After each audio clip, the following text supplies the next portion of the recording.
তুমি নেমন্তন্ন করলো না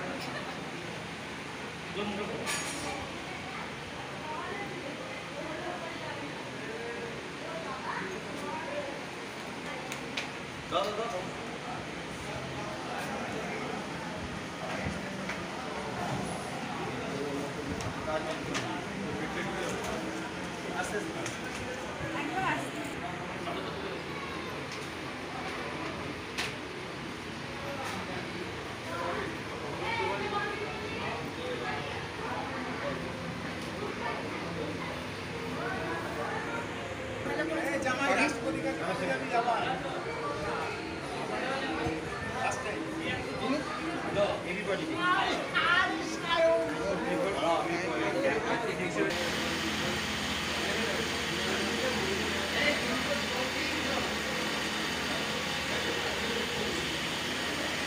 সবাই এইটা হাতটা 20 মিনিট এরকম করে রাখতে হবে, মুখটা ছেড়ে।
এই গ্রীষ্মকালীন সময়ে প্রত্যেকটা ব্লাড ব্যাংকেই একটা রক্তের সংকট চলছে।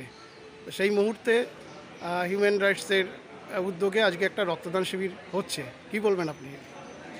এটা আমরা বরাবরই হিউম্যান রাইটসের উদ্যোগে বাপ্পার সুপারভিশনে, বাপ্পা দাস লোকালি ও পুরো ব্যাপারটা অ্যারেঞ্জ করে প্রত্যেক বছর এই গ্রীষ্মকালে আমরা জানি যে গ্রীষ্মেই রক্তের সংকট দেখা দেয়, তো সেই সংকটেই আমরা যাতে করে সরকারের রক্ত অ্যাভেলেবেল হয় সেই জন্য আমরা এই ক্যাম্পটা গ্রীষ্মকালেই করি এবং লোকাল লোককে বাপ্পা দাস সবাইকে মোটিভেট করে যাতে করে রক্ত দেয় এবং মানুষ যাতে রক্ত কোনো সংকট না হয় সেই জন্যই আমাদের গ্রীষ্মকালে রক্তদান শিবিরটা তৈরি হয়। আপনার নাম পরিচয়?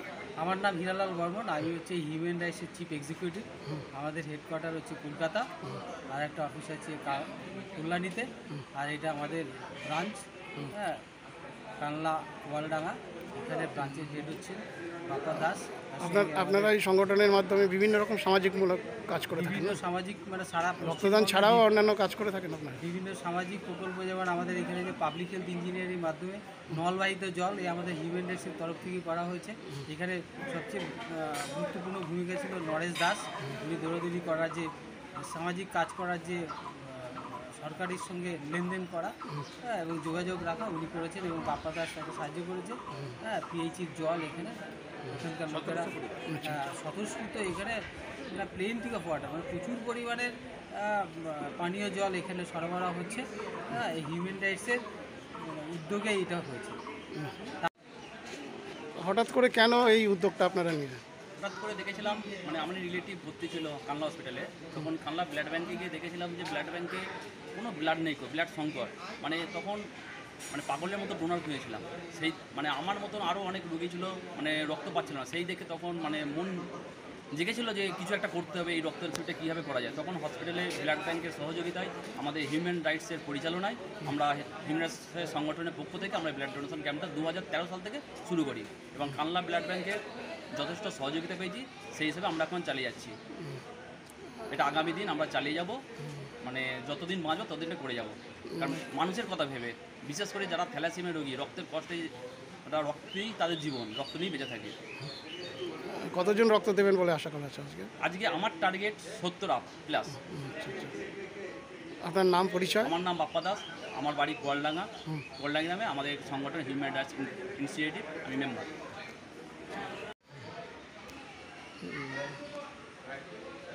আজকে আপনাদের এখানে কি অনুষ্ঠান হচ্ছে? এখানে আমাদের 11তম রক্তদান শিবির হচ্ছে। কারণ এই রক্তদান শিবিরের কারণ একটাই, এই সময়ে বেশির সময়টার থাকে রক্ত ক্রাইসিস থাকে ব্লাড ব্যাংকে, আর এই সময়ে রক্তদাতাও কম পাওয়া যায়, আর রক্তদানের শিবিরও কম হয়। সেই কারণে এই সময়টায় একটু রক্তদান করলে পরে মানুষ যখন রক্তদান করে, একটা খুব ইম্পর্টেন্স জায়গা যে এই সময়টা রক্তদান করলে পরে রক্তটা মুহূর্তে ক্রাইসিসটা সামান্য কিছু অল্প বন্ধ করা যেতে পারে। কাদের উদ্যোগে এই রক্তদান শিবির? এই রক্তটার উদ্যোগ হচ্ছে থ্যালাসেমিয়া পেশেন্টের জন্য উদ্যোগ। কারণ উদ্যোক্তা কারা? উদ্যোক্তা যে হিউম্যান রাইটস উদ্যোগ দিয়ে হয়, প্রত্যেক বছরই হয়, ওনারা এসেছেন। আর আমরা যে রক্তটা এখান থেকে কালেক্ট করি, অ্যাকচুয়ালি উদ্দেশ্য হচ্ছে থ্যালাসেমিয়া। কারণ আমার গ্রামেই 3টে থ্যালাসেমিয়া রুগী আছে, আরও আমার 129 থ্যালাসেমিয়ার বাচ্চা আছে। তাদের রক্তের জন্যই এই সবই জায়গায় রক্ত দান করার ব্যাপারটাই হচ্ছে থ্যালাসেমিয়ার বেশিরভাগ চলে যায় রক্ত, মানে 60% থ্যালাসেমিয়া, কানলা হসপিটাল থেকে 60% রক্ত যায় থ্যালাসেমিয়ার জন্য। তো সেই কারণে এই রক্তটা থ্যালাসেমিয়ার উদ্দেশ্যেই করা। কোন ব্লাড ব্যাংকে রক্ত সংগ্রহ করছেন? আমার কানলা ব্লাড ব্যাংক থেকেই এসেছে টিম, আর ব্লাড ব্যাংকে যাবে। আর কতজন রক্ত দেবেন বলে আশা করা? এখানে 60 থেকে 70 জনের টার্গেট আছে রক্ত দেওয়া। আপনার নাম পরিচয়? আমার নাম মেজর নরেশচন্দ্র দাস।